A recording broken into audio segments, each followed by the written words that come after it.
Shakespeare. Hello, Olivia. You're here to tell us all about the top literary prize here in France. That is the Goncourt, and it's just been awarded to Leïla Slimani for Chanson douce. Tell us about this book then. Yes, well, Chanson douce has a very cruel and ironic title because Chanson douce in French is actually a lullaby, a very sweet song that a mother might sing to a child. But the content of this book, the subject matter, is very dark. It's quite chilling. It's the story of the murder of two young children in a seemingly perfect middle-class family here in Paris, and they are murdered by their nanny. Now, this is an explosive opening to the book because the book really opens with this event, and the description pulls no punches in terms of language, but it does put you as a reader in a completely different position. You know what happens, so you're more, with this exposition already, you're thinking about how it happens as the film rewinds during the novel, not what happens. So it's a very interesting tactic that takes away the suspense that Leïla Slimani said she wasn't interested in creating suspense.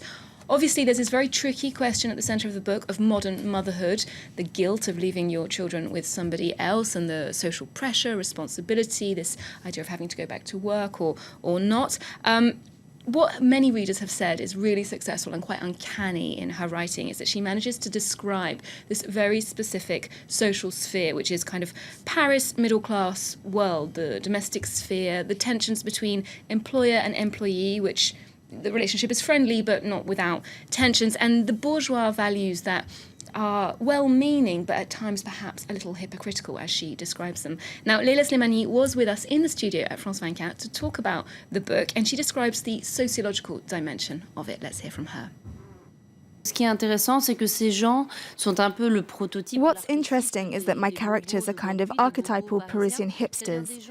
They're people who have positive social values. Très positive, ce sont They're open-minded, theoretically tolerant, and they aren't contemptuous of people who are poorer than them. But at the same time, they're people who rarely have to see these values played out in reality. They don't have diverse social groups, they don't come across foreigners often. C'est-à-dire ce sont des gens qui connaissent peu la mixité sociale. And so when they find themselves face to face with a nanny who is poorer than them, and from a different social background, it creates difficulties we didn't expect. Il y a des frictions auxquelles on ne s'attendait pas.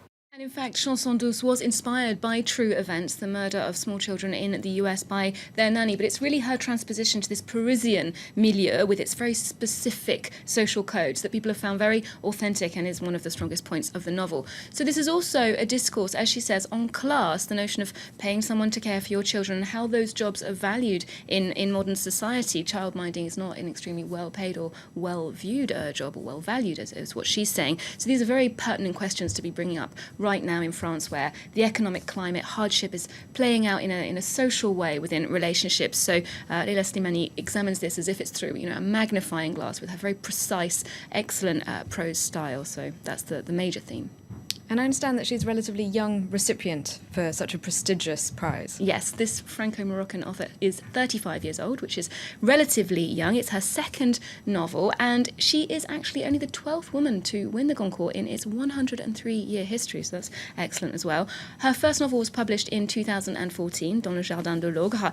That got excellent reviews. I think it could be translated in English as In the Monster's Garden, something along those lines. It's also being made into a film. That focuses on a young woman with a seemingly perfect life. She's married, has a child and a respectable job on the surface, but she also has a second, very promiscuous existence. She has a sexual addiction. So there's this exploration of what's going on below the surface, people's inner lives and secrets, and just how misleading appearances can be in the human experience. And of course that comes again across in Chanson douce. And her next book also explores that theme of secrecy in a very different way. It's not fiction, it's a journalistic approach. It's called Sex and Lies, and that's about the sexuality of North African women, and that'll be published in January. So Leïla Slimani obviously getting a lot of attention today. It's a very prestigious prize, but what does it tend to mean for the authors to win this? Well, the Goncourt Prize, as you say, is very prestigious. It's also France's oldest prize. It was created in 1903, and anyone's won it. Marcel Proust, Simone de Beauvoir, Marguerite Duras, and recently Michel Houellebecq, for example. But it's not perhaps something that will bring you much money, because the prize money is a symbolic cheque of 10 euros.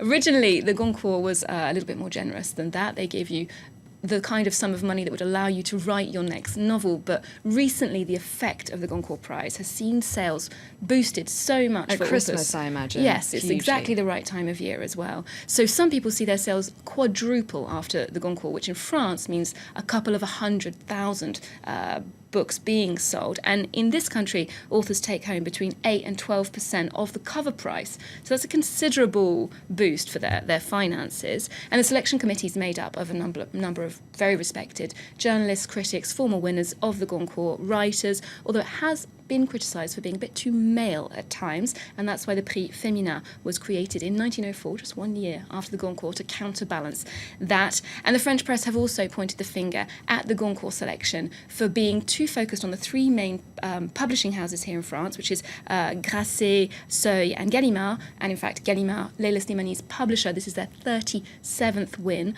So there is a criticism saying that the pool that they're selecting from is perhaps a bit too homogenous. I have to see what happens next year. Thank you very much indeed.